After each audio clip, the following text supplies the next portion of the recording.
시장 골목 어귀에 자리 잡은 금복떡집은 이 동네에서 모르는 사람이 없을 만큼 오랜 세월을 버텨낸 곳입니다. 매일 새벽 5시면 김이 모락모락 오르는 찰떡, 인절미, 송편이 진열대에 차곡차곡 놓이고 장을 보러 나온 단골 손님들이 오늘도 찰지게 잘 쪘네 하며 웃음 섞인 인사를 건네곤 합니다. 떡집 주인인 김분희 씨는 올해 63입니다. 이른 나이에 과부가 되어 홀로 떡집을 운영하며 두 아이를 키워냈지요. 그중 큰딸은 결혼의 타지로 떠났고 막내 아들은 외국에서 일하고 있습니다. 이제 혼자 남은 김 씨는 장사에 몸을 기대며 하루하루를 보냅니다. 그날도 다르지 않았습니다. 어김없이 새벽 4시 반 분희 씨는 일어나 찹쌀을 씻고 떡지는 솥에 불을 지폈습니다.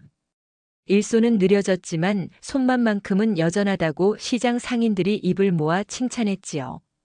그런데 어느 날부터인가 떡이 조금씩 사라지기 시작했습니다. 매일 떡을 담는 양이 정해져 있었기에 분희 씨는 금방 눈치챘습니다. 인절미 넉 점, 꿀떡 3알, 가래떡 1토막 정도 처음엔 자신이 착각한 줄 알았지만 사흘, 나흘, 일주일이 지나면서 확신이 들었습니다. 누가 가져가는 걸까? CCTV도 없이 오래된 떡집에서 무언가를 도둑맞는 건 드문 일이 아니었습니다. 하지만 분희 씨는 별다른 조치를 하지 않았습니다. 대신 다음 날부터 이른 새벽 가게 옆 골목에 숨어 기다려보기로 했습니다. 그리고 마침내 그 모습을 목격하게 됩니다. 초등학생쯤 되어 보이는 아이, 마른 체형의 낡은 티셔츠와 너덜한 운동화를 신고 있었습니다. 가방은 바닥이 다 닳아 실밥이 너덜너덜했고 손에는 조심스럽게 떡을 집는 작은 손이 보였지요. 아이는 주변을 두리번거리다가 살그머니 인절미 몇 개를 주머니에 넣고 빠르게 사라졌습니다. 그 모습을 본 분희 씨는 이상하게도 화가 나지 않았습니다. 아이의 손끝은 망설임으로 떨리고 있었고 눈빛에는 배고픔과 동시에 죄책감이 묻어났습니다. 어쩌면 자신이 어릴 적 끼니를 굶을 때 느꼈던 그 공허한 감정이 떠올라서였을지도 모릅니다. 그날 이후로 분희 씨는 떡을 일부러 더 넉넉히 만들기 시작했습니다. 오늘은 인절미를 조금 더 만들어야겠네. 꿀떡도 부드럽게 해야지. 아이는 매일 새벽 같은 시간에 나타났습니다. 누군가 보고 있는 줄도 모르고 조심스럽게 떡 몇 개를 가져가곤 했지요. 분희 씨는 그런 아이를 보며 눈길을 피했습니다. 혹여 아이가 불안해할까봐 들키면 다시는 안 올까봐서요. 이상한 관계였습니다. 말 한마디 나눈 적 없고 이름조차 몰랐지만 떡집 주인은 아이의 하루를 걱정했고 아이는 그 떡으로 하루를 버텼습니다. 그런 날이 이어졌습니다. 계절이 바뀌고 해가 바뀌고 어느덧 3년이 흘렀습니다. 그 사이 아이는 키가 조금씩 자랐고 떡을 챙기는 손도 더 빨라졌습니다. 때로는 동그란 꿀떡에 감탄하는 듯 웃음을 머금기도 했습니다. 분희 씨는 그 웃음만으로도 하루가 따뜻해졌습니다. 아직 어리니까 배라도 골치 않게 해줘야지. 그렇게 매일 떡 몇 점은 그 아이 몫으로 남겨두곤 했습니다. 그러던 어느 날 아이가 오지 않았습니다. 첫날은 그럴 수도 있겠다 싶었습니다. 감기에라도 걸렸겠지.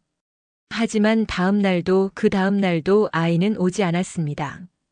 한 달, 2달이 지나도 마찬가지였습니다. 분희 씨는 걱정이 되었습니다. 괜찮은 건지, 어디 아픈 건 아닌지, 혹시 어른들에게 들켜 혼났던 건 아닌지. 결국 3년간 이어졌던 그 조용한 만남은 그렇게 막을 내렸습니다. 그녀는 아이의 이름도 사는 곳도 가족도 알지 못했지만 이상하게도 마음 한켠이 허전했습니다. 떡을 남기지 않아도 되는 새벽이 어쩐지 공허하게 느껴졌습니다. 잘 지내고 있겠지? 그 말 한마디를 입에 달고 분희 씨는 다시 평범한 일상으로 돌아갔습니다. 그렇게 또 몇 년의 시간이 흘러갔습니다. 떡집 문이 덜컥 열렸습니다. 초여름 오후 해가 기울 무렵이었습니다.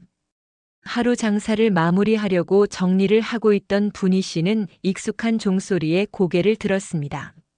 어서 오세요. 늘 하던 인사였지만 그녀의 목소리는 중간에 멈췄습니다. 문 앞에 선 이는 수수한 흰 셔츠에 검정 슬랙스를 입은 청년이었습니다. 키는 크고 얼굴은 선하고 단정했습니다.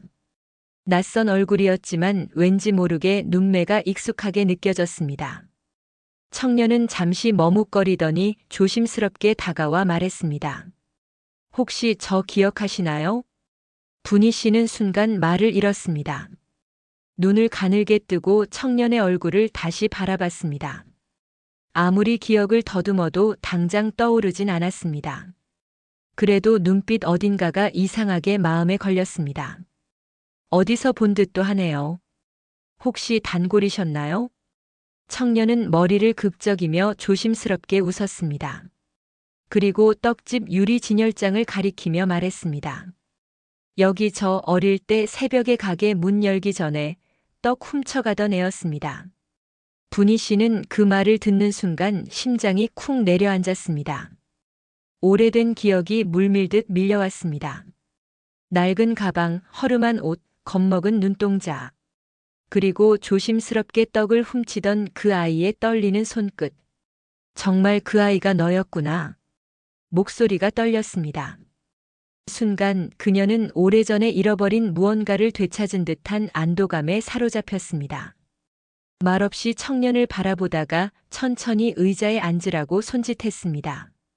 앉아 이야기도 좀 하고. 청년은 고개를 숙이며 맞은편에 앉았습니다. 그리고 떡집을 훔쳐나간 날들에 대해 자신이 어떤 아이였는지, 얼마나 배고팠는지, 어떤 상황이었는지를 차분히 털어놓았습니다. 그땐 엄마가 안 계셨고 아빠는 술만 드셨어요. 밥도 없고 돈도 없고 학교도 자주 못 갔고요. 근데 이상하게 여기 떡집 앞을 지나면 냄새가 너무 좋았어요. 따뜻하고 달콤하고 사람이 살 것 같은 냄새요. 청년의 말에 분희 씨는 고개를 끄덕이며 조용히 눈가를 닦았습니다. 무슨 사연이든 있었을 거라고 생각했지만 이렇게 아픈 이야기였을 줄은 몰랐습니다. 떡을 훔칠 때마다 너무 죄송했어요. 근데 정말 배가 고파서 그날 떡 하나가 없었으면 못 버텼을 거예요. 그리고 그는 조심스럽게 손에 들고 있던 봉투를 꺼냈습니다. 거기엔 현금이 들어 있었습니다. 차곡차곡 정리된 고운 지폐들. 이건 그때 제가 가져갔던 떡값이에요. 세어보니까 3년 동안 대략 이 정도 되는 것 같아서요. 조금이라도 죗값을 치르고 싶어요. 분희 씨는 봉투를 보며 한참 말이 없었습니다. 그러다 살짝 웃으며 봉투를 다시 밀었습니다. 그거 안 받을래. 나는 너 떡 가져갈 때 이미 그럴 거라고 생각하고 만든 거야. 너한테 준 거지 뺏긴 거 아니야. 청년은 그 말을 듣고 말없이 고개를 숙였습니다. 얼굴이 빨개졌고 손이 살짝 떨렸습니다. 분희 씨는 그 손을 조심스럽게 잡았습니다. 나는 그냥 내가 살아있어줘서 고마워. 잘 자라줘서 더 고맙고. 그 말에 청년은 더 이상 아무 말도 하지 못했습니다. 그저 눈가가 붉어지고 말았죠. 그날 두 사람은 오랜 친구처럼 이야기꽃을 피웠습니다. 청년은 지금은 자취하면서 작은 회사에서 일하고 있고 저녁마다 야근이 많지만 떡집 앞을 지나가다 문득 떠오른 기억에 용기 내어 찾아왔다고 했습니다. 떡을 훔치던 그 시절의 죄책감, 그리고 한 번도 고마움을 표현하지 못한 마음이 늘 마음 한켠을 눌러왔었다고도 했습니다. 분희 씨는 그저 웃으며 말했습니다. 그거면 됐지. 살아줘서 찾아와줘서 그거면 충분해. 창밖에는 해가 뉘엿뉘엿 지고 있었고 떡집 안에는 따뜻한 차와 함께 오랜만에 피어난 이야기들이 가득했습니다. 아주머니, 오늘도 찹쌀떡 2개요. 매주 금요일 저녁이면 어김없이 나타나는 얼굴. 분희 씨는 이젠 이름도 알고 있었다. 청년의 이름은 지호였다. 지호야, 오늘은 고구마 떡도 나왔다. 한번 먹어볼래? 그럼요. 저 고구마 진짜 좋아하거든요. 요즘 떡은 거의 여기서만 사요. 지호는 밝은 얼굴로 대답하며 떡을 포장해 가는 동안도 가게 한쪽 의자에 잠시 앉아 분희 씨와 이야기를 나누곤 했다. 처음엔 어색했지만 이제는 마치 오랜 조카처럼 편해진 사이였다. 어느 날 지호는 떡을 고르다가 문득 말문을 열었다. 사실요, 어릴 땐 배고파서 훔쳤지만 지금은 이 떡이 그리워서 사는 거예요. 분희 씨는 빙긋 웃으며 지호를 바라보았다. 그리울 만큼 맛이 있었던 모양이네. 네. 이상하게요. 회사 매점에 편의점 떡도 팔고 근처 베이커리에서도 이것저것 먹는데 여긴 맛이 달라요. 어릴 적에 유일하게 배부르게 먹었던 음식이어서 그런가 봐요. 그 말에 분희 씨는 잠시 눈빛이 흔들렸다. 누군가에겐 생존의 기억이 따뜻함이 되어 남았다는 사실이 그녀의 마음을 깊게 울렸다. 요즘 회사 일이 많이 힘들지? 조금요. 스타트업이라 야근도 많고 일은 쏟아지고 그래도 재미는 있어요. 아이디어를 내고 무에서 유를 만드는 과정이 짜릿하거든요. 지호는 그렇게 자신의 이야기를 조금씩 풀어놓기 시작했다. 그는 대학에서 디자인을 전공했고 현재는 푸드 관련 스타트업에서 콘텐츠 기획과 마케팅을 맡고 있었다. 저 사실 예전부터 생각한 게 있어요. 나중에 제가 조금 더 자리를 잡으면 이 떡집 떡을 사람들에게 널리 알리고 싶어요. 분희 씨는 놀란 눈으로 지호를 바라봤다. 내 떡을? 네. 아주머니 떡은 진심이 담겨 있잖아요. 그냥 간식이 아니라 누군가의 삶을 살게 해주는 그런 음식이요. 저한테는 정말 그랬거든요. 지호의 눈빛은 진지했다. 그는 오랫동안 마음속에 품고 있던 이야기를 꺼내며 분희 씨를 바라보았다. 온라인 판매든 스토리 콘텐츠든 요즘엔 사람들에게 감동과 진정성을 함께 전할 수 있어요. 저희 팀에서도 그런 아이템을 찾고 있었거든요. 분희 씨는 잠시 말을 잇지 못했다. 자신의 떡이 그저 동네 장사로 끝날 줄만 알았던 떡이 누군가에겐 기억이고 희망이고 다시 나아갈 아이템이 되었다는 사실이 낯설고도 감동적이었다. 지호야, 내가 그렇게 말해주니 참 고맙구나. 근데 내가 할 수 있을지는 모르겠다. 이 늙은 손이 그런 걸 잘 따라갈 수 있을까? 지호는 미소를 지으며 말했다. 아주머니는 떡만 만드세요. 나머진 저희가 다 해요. 진짜 중요한 건 맛이거든요. 그리고 그 마음. 그건 이미 완벽하니까요. 분희 씨는 조용히 고개를 끄덕였다. 그의 말은 단순한 칭찬이 아니라 믿음이었다. 그날 밤 분희 씨는 평소보다 더 오래 주방에 불을 켜두었다. 지호가 좋아한다던 고구마떡을 다시 빚으며 이런 생각이 들었다.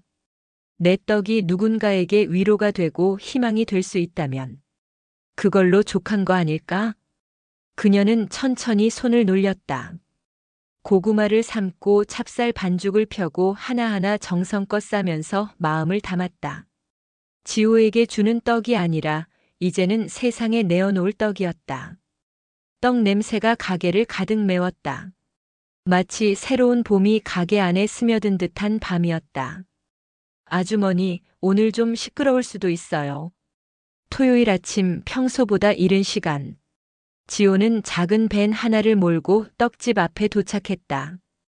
뒷문이 열리자 장비며 촬영 소품, 노트북 가방을 든 젊은이들이 줄줄이 내렸다. 우와, 여기 진짜 정겨운 느낌인데요. 간판 사진도 찍어둘게요. 이 분위기 그대로 살려야 해요.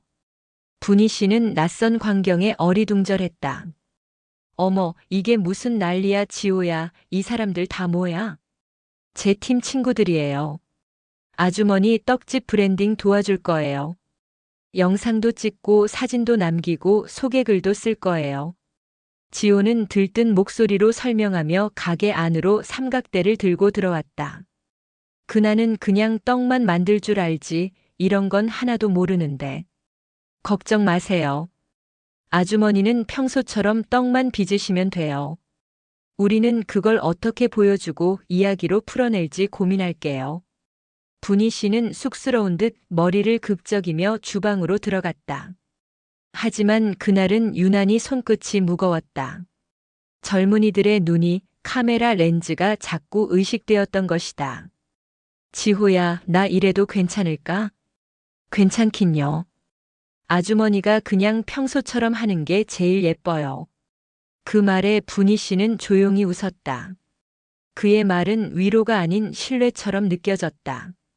그날 오후 가게 한쪽 테이블에선 아이디어 회의가 한창이었다. 지호는 흰 종이에 큼지막하게 제목을 썼다. 떡 마음을 담다. 우리 브랜드 이름이에요. 그냥 금복 떡집도 좋지만 이 떡에는 마음이 담겨 있잖아요. 누군가 굶주렸던 아이였던 저를 배려한 그 떡. 그 이야기를 이름에 담고 싶었어요. 팀원 하나가 손을 들었다. 그럼 브랜드 슬로건은요? 하나의 문장으로 사람들 마음을 딱 잡는 말. 지호는 생각하다가 이렇게 말했다. 작은 떡 하나에 따뜻한 삶이 담겨 있습니다. 회의에 참석한 사람들은 고개를 끄덕였다. 그 순간 분희 씨가 고구마 떡이 담긴 접시를 조심스레 들고 나왔다. 이것들 다들 바쁜데 잠깐 쉬고 먹어. 방금 만든 거야. 아직 따뜻할 거야. 지호는 웃으며 접시를 받아 팀원들에게 돌렸다. 떡을 한 입 먹은 친구가 감탄을 내뱉었다. 세상에 진짜 맛있어요. 이거 그냥 파는 떡이랑 차원이 다르네. 그러니까요. 아주머니가 만든 떡은 말 그대로 진짜예요. 분희 씨는 어색하게 웃었다.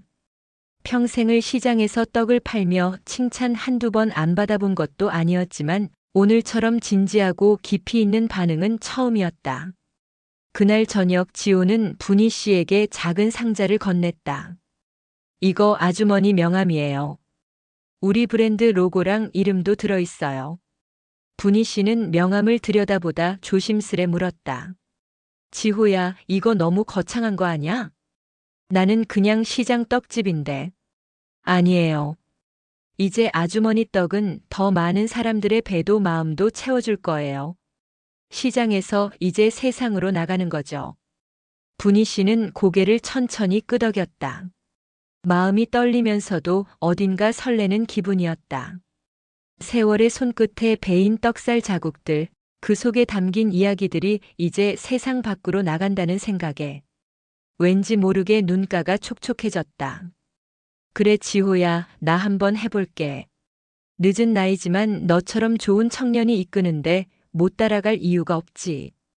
지호는 환하게 웃으며 말했다. 아주머니, 진짜 시작은 지금이에요. 아주머니, 첫 주문 들어왔어요. 지호의 목소리가 시장 골목을 울렸다. 분희 씨는 떡찜기 뚜껑을 들고 있다가 깜짝 놀라 돌아봤다. 정말이야? 네. 서울 마포구 어떤 분인데 인절미랑 쑥떡 총 5팩이요. 분희 씨의 손이 덜덜 떨렸다. 평생 가게에서 손님 얼굴 보고 떡을 팔아왔지 컴퓨터 화면 너머로 팔아본 적은 없었다. 그걸 어떻게 보내야 하니? 포장도 뭐가 맞는 건지. 지호는 웃으며 작은 상자를 열었다. 안엔 이미 디자인된 박스와 스티커, 포장지, 감사 카드까지 준비돼 있었다. 이게 우리 첫 배송용 패키지예요. 떡은 식혀서 이 박스에 담고 냉매제 넣고 아주머니 손편지도 한 장 넣어주세요. 분희 씨는 손편지 말에 살짝 당황했다. 내가 뭐라고 쓴다고. 지호가 웃으며 종이 한 장을 건넸다. 예시예요. 아주머니 말투대로 쓰셔도 돼요. 그냥 맛있게 드세요도 좋고요. 아주머니는 진심만 전하시면 돼요. 분희 씨는 한참 고민하다 자그마한 글씨로 이렇게 적었다. 처음으로 제 떡을 멀리 보내는 날입니다. 그동안 시장에서 얼굴 보며만 팔았는데 이렇게 글로 인사드리려니 어색하네요. 맛있게 드시고 마음까지 따뜻해지시길 바랍니다. 떡 만드는 사람 정분이 드림. 첫 포장 박스는 생각보다 단단하고 예뻤다. 수수한 색감의 떡 마음을 담다라는 글자가 은은하게 빛났다. 상자를 택배기사에게 건네는 순간 분희 씨는 문득 가슴이 벅차올랐다. 내가 만든 떡이 서울까지 간다고. 며칠 뒤 휴대폰 알림이 떴다. 리뷰 알림. 이런 떡 처음 먹어봤어요. 포장도 정성스럽고 손편지가 감동이에요. 할머니 손맛 같아서 눈물이 핑 돌았습니다. 분희 씨는 핸드폰을 들고 조용히 웃었다. 지호에게 전화를 걸었다. 지호야, 나 눈물이 나려고 그래. 세상에 이름도 모르는 사람이 내 떡 먹고 눈물을 흘렸다잖아. 지호는 웃으며 말했다. 아주머니, 그게 바로 브랜드예요.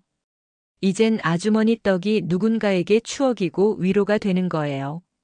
하지만 모든 것이 순조롭기만 한 건 아니었다. 며칠 뒤 두 번째 주문에서 반품 연락이 왔다. 떡이 살짝 퍼졌다고 하네요. 택배 과정에서 땀이 찼던 것 같아요.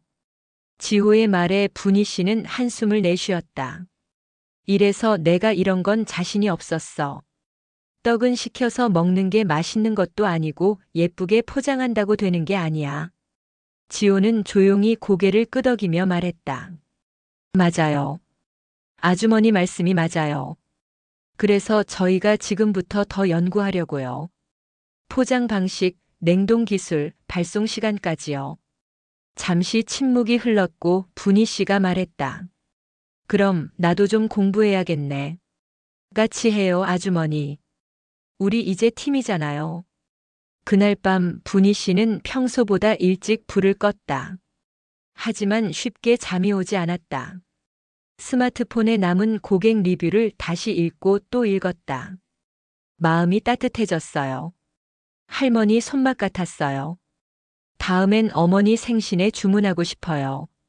나는 그냥 배고픈 사람 주고 싶었던 것뿐인데. 문득 지호의 말이 떠올랐다. 아주머니 떡은 그냥 음식이 아니에요. 이야기고 위로예요. 그제야 분희 씨는 깨달았다.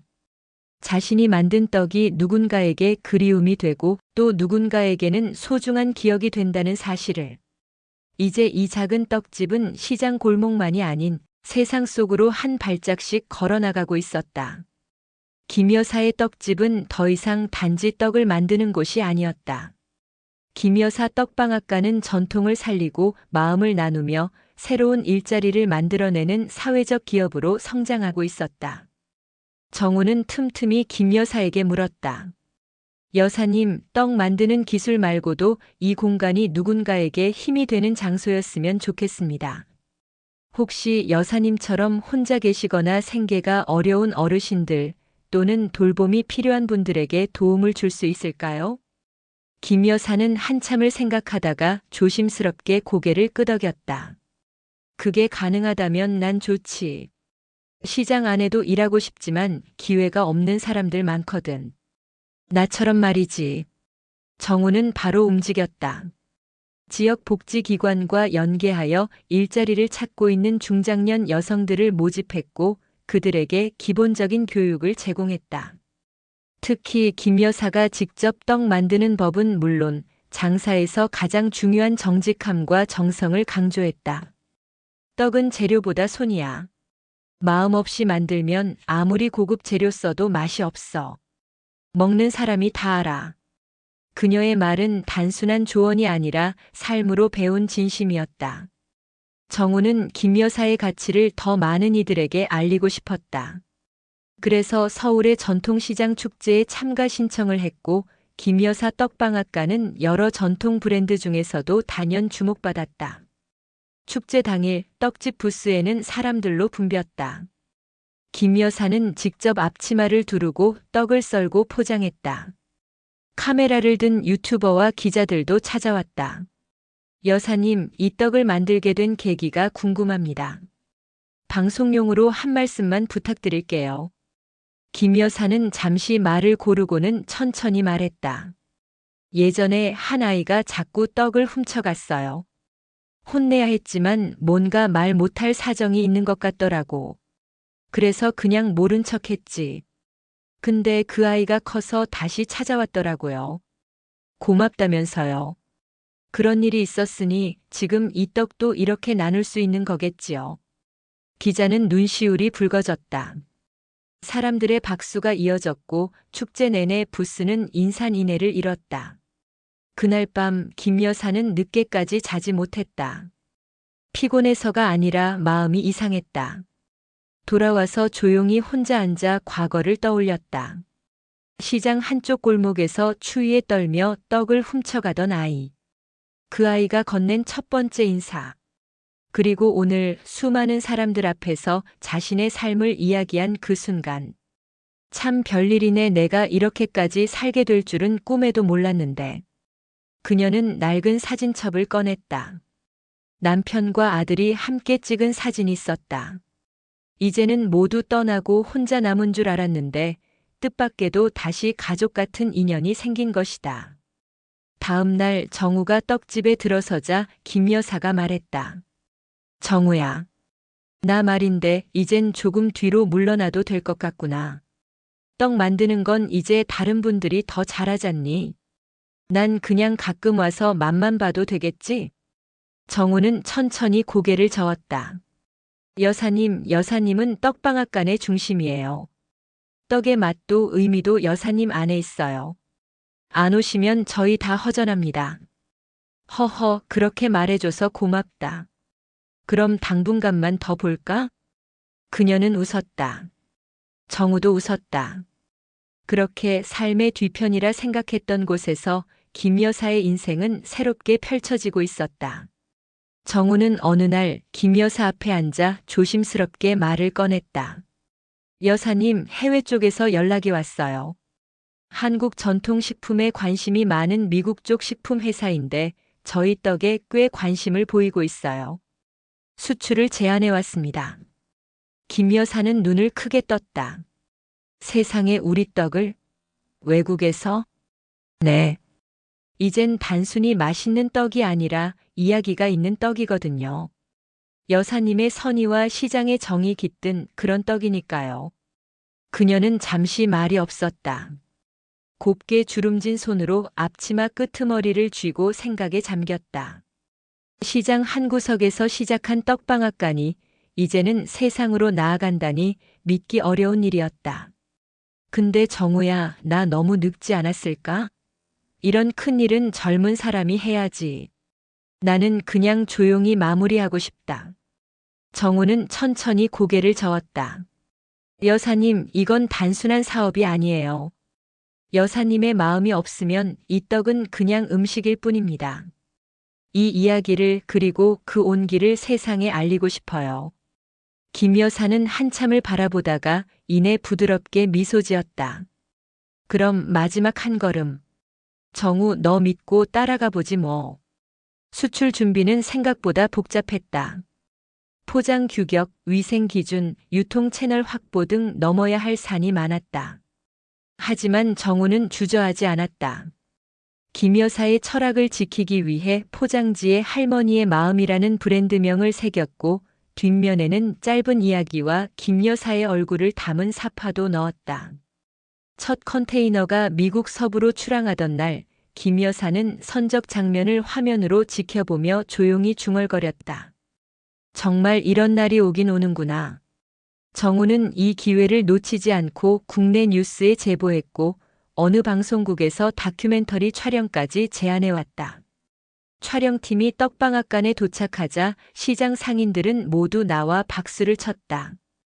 우리 김 여사, 이제 글로벌 셀럽 되는 거 아니에요? 아휴, 그냥 장사만 잘 됐으면 좋겠다니까. 하지만 김 여사의 얼굴엔 분명 자부심이 서려 있었다. 다큐 촬영은 떡방앗간의 하루를 따라가며 정우와 그녀의 대화, 또 새롭게 일하게 된 이들의 목소리를 담아냈다. 한편 미국에서의 반응도 뜨거웠다.